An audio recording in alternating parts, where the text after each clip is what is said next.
halfway start is the fringe. You want where the fringe meets to be like the center line of the face. So like, because that's where it also meets with the like the little V underneath for the hairline. So if that's where the V is for the hairline, I always try to make it so it's a diamond. So that's where the fringe pieces meet at the bottom. And then you go like this. This part up here, obviously, where the game is limiting how much I can go upwards, it's a little difficult.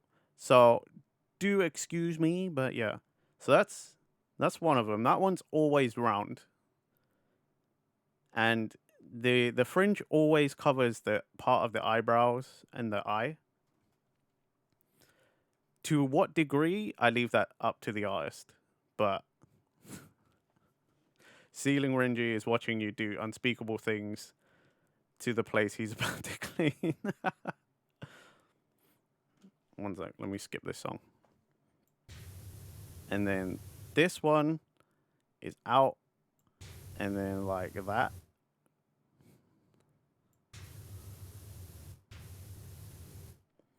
This should be thicker than this. Obviously, where I'm drawing it in a medium I'm not used to, that's the sort of general outline of the fringe. Like, if you can have it more of a point like that, more of a point like that, that's kind of how I designed the fringe. And then that part is like, you can see it here, like under there. And then the part that confuses everybody is the back part and how this meets with the back, right? So, big spike there. And it's actually from here. The middle, it's like I'd say you get away with two little spikes in between here and that first big spike in the back. Then there's like a little spike for the start of the big middles. Then there's like a big middle one. Then a slightly smaller middle one.